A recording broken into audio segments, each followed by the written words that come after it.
Party पूरी तरीके से इंटैक्ट है। राजनीति लंबी नहीं हो, लेकिन जितने दिन की राजनीति हो वो ईमानदारी से जिसके साथ हो वो हो। पार्टी के अंदर कोई टूट, ये बाकी जो भी विषय हैं ये सिर्फ हवाई बात है। बंगाल जलेगा तो बिहार जलेगा, ये भाषा है क्या? पहले बंगाल तो संभाल ले। जब उनके खुद के कार्यकाल में क्या होता था, क्या वो छुपा हुआ क्या? माननीय मुख्यमंत्री जी को जब इसकी जानकारी हुई थी और उनको पता चला था कि उनके खुद के डिपार्टमेंट में ये तमाम चीज़ें हो रही थी, तभी तो वो गठबंधन टूटा था।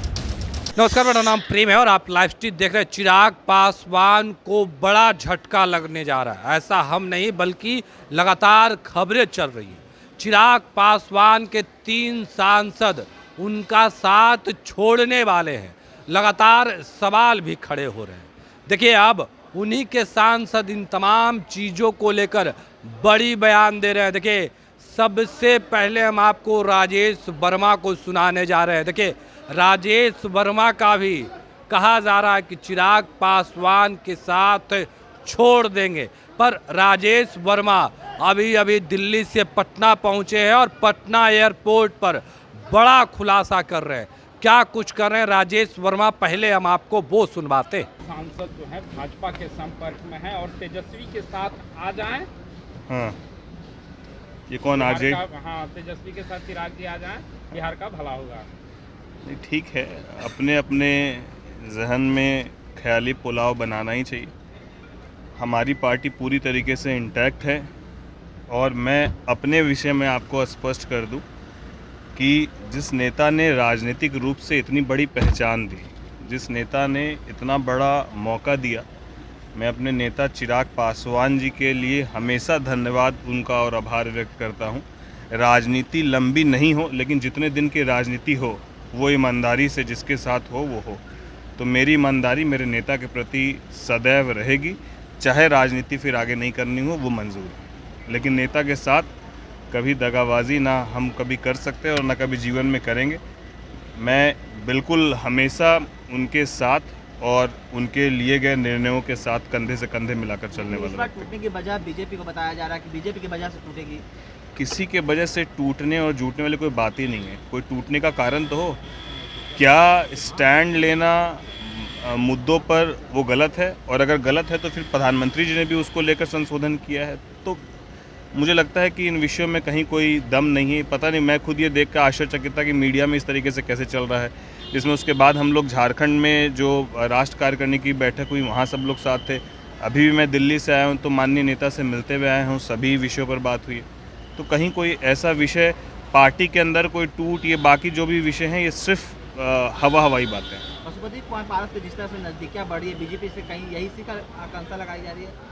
नहीं, अब देखिए, अब उनका क्या है, वो उनके पार्टी का स्टैंड है। हमारे पार्टी का स्टैंड बिल्कुल क्लियर है, जो आपको दिख रहा है, जो हमारे नेता का बयान है वही हम लोग का स्टेटमेंट है। ममता बनर्जी का कहना है कि जिस तरीके से बंगाल में घटना हुई पर उन्होंने चौथी साथ में तमाम लोग सवाल खड़े कर रहे थे और करें कि अगर बंगाल जलेगा तो बिहार यूपी। कौन कह रहा है बिहार जलेगा? ममता बनर्जी कह रहे हैं कि बंगाल अगर जलेगा तो देश जलेगा। नहीं, ये अब इस भाषा से आप समझिए ना कि अगर एक प्रदेश की मुखिया की ये भाषा और ये शैली रहे जवाब देने की, जबकि उनके स्टेट में लॉ एंड ऑर्डर पूरी तरीके से ध्वस्त हो रखा है, ना तो घर की बहू बेटी सुरक्षित है। इतना बड़ा डॉक्टर के साथ जो घटना घटी, उसके बाद वो खुद सड़क पर निकलती हैं, जबकि पूरा लॉ एंड ऑर्डर उनके हाथ में है। वो खुद वहाँ की मुखिया हैं और वो खुद जो है पैदल मार्च कर रही हैं और अभी कह रही हैं कि झारखंड बंगाल जलेगा तो बिहार जलेगा। ये भाषा है क्या उनकी? पहले बंगाल तो संभाल ले। जीतन राम मांझी आपके नेता को टारगेट कर रहे हैं, चिराग पासवान को, और लगातार उनको लेकर बयान दे रहे हैं, कर रहे हैं कि हम लोग आरक्षण की बात कर रहे हैं, चिराग पासवान हिंदी हो गए, कई तरीके का बात निकल गए सामने। नहीं, मुझे लगता है कि हम लोग मांझी जी को बतौर गार्जियन और अभिभावक मानते हैं, और पता नहीं, मैं ऐसा सुना नहीं हूँ कि जो शब्द और शैली आप बोल रहे हैं कि उन्होंने कहीं कही है, और अगर कहीं भी उन्होंने कहीं है तो मुझे लगता है कि वो अभिभावक हैं। इन चीज़ों पर उनको मंथन करना चाहिए और चीज़ों को समझते हुए ही आगे के विषय को रखना चाहिए। कोटे के अंदर कोटे की जो बात की गई है आरक्षण को लेकर, उसको आपकी पार्टी कैसे दे? नहीं, हमारी पार्टी का स्टैंड, हमारे नेता ने पूरी स्पष्टता से कहा कि ये क्रीमी लेयर वाला जो विषय है वो हमारे नेता ने उसको लेकर पूरी टिप्पणी कर दी है। उन्होंने कह दिया कि ये छुआछूत वाली बात है। तो यहाँ पर क्रीमी लेयर वाला कोई विषय ही नहीं रह जाता है। और खुद जब मांझी जी माननीय मुख्यमंत्री थे उस वक्त कहीं पर गए थे तो मंदिर धुलवाया गया था। तो ये विषय तो हमारे नेता ने पूरी तरीके से स्पष्ट कर ही दिया।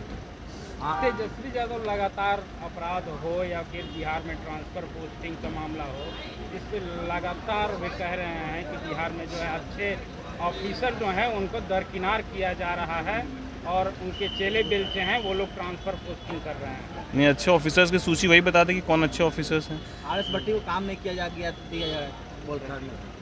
अब डीजीपी जो खुद पुलिस मुख्यालय के सर्वा हैं बिहार के, उनको कोई काम करने से कैसे रोक सकता है? आखिर डीजीपी से ऊपर कौन फिर पदाधिकारी है? तो ऐसी बातों से लोगों को दिग्भ्रमित करने वाली बात है। बाकी वास्तविकता क्या है वो जनता और लोग जानते हैं। बिहार में जातीय आधारित गणना हुआ था, चिराग पासवान पूरे देश में करवाने की मांग कर रहे थे।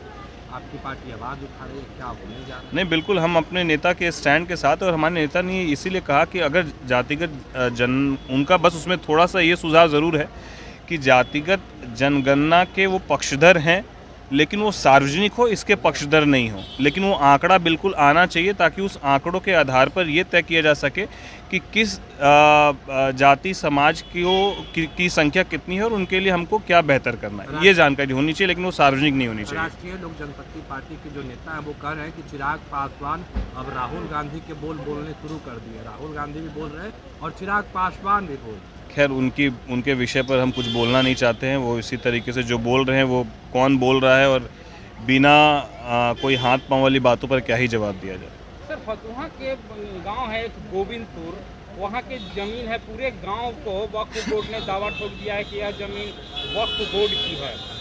पूरे गांव को खाली करने का आदेश। ये जांच का विषय है। मुझे लगता है कि इसको लेकर सरकार तत्पर है। मेरी नज़र में ये जहन में जानकारी आई थी और ये जांच के बाद ही स्पष्ट हो पाएगा क्या है। बिहार में एनडीए की सरकार है, केंद्र में भी एनडीए की सरकार है, पर ट्रांसफर पोस्टिंग को लेकर सवाल खड़े हो रहे हैं और कह रहे हैं कि अब जो पैसे दे के आते हैं उनको मलाईदार जगह दिया जाता है, जो पैसे नहीं देते हैं उनको सेंटिंग में डाल दिया गया। कौन कह रहा है ये? तेजस्वी यादव। नहीं, उनके तो बहुत सारे आरोप है, वो लगातार ही आरोप लगा रहे हैं। अब इन विषयों पर क्या कहना, जब उनके खुद के कार्यकाल में क्या होता था, क्या वो छुपा हुआ क्या किसी से? और खुद ही उनके इन्हीं विषयों को लेकर तो माननीय मुख्यमंत्री जी को जब इसकी जानकारी हुई थी और उनको पता चला था कि उनके खुद के डिपार्टमेंट में ये तमाम चीज़ें हो रही थी, तभी तो गठबंधन टूटा था। तो अभी आप राजेश वर्मा को सुन रहे थे। तमाम मुद्दे को लेकर क्या कुछ कहा उन्होंने, ये आपने सुना है। देखिए, पटना पहुंचते ही बड़ा खुलासा कर दिए और साफ शब्दों में कह रहे हैं कि हम अपने नेता यानी चिराग पासवान से पटना आने से पहले भी मुलाकात किए हैं और जब तक राजनीतिक में है तब तक हम अपने नेता के साथ रहेंगे, यानी चिराग पासवान के साथ रहेंगे। उतना ही नहीं, जीतन राम मांझी भी लगातार सवाल खड़े कर रहे थे आरक्षण को लेकर। कोटे के अंदर कोटे की बात हो, देखिए तमाम सवाल राजेश वर्मा से पूछे गए। किस तरीके से राजेश वर्मा जवाब दे रहे थे वो भी हमने आपको सुनवाया है। पर तेजस्वी यादव एनडीए की सरकार पे आरोप लगा रहे हैं, पैसा लेकर ट्रांसफ़र पोस्टिंग किया जा रहा है, क्या कुछ कर रहे थे चिराग के सांसद, आपने सुना है। फिलहाल के लिए इतना ही। बने रहे लाइव के साथ। धन्यवाद।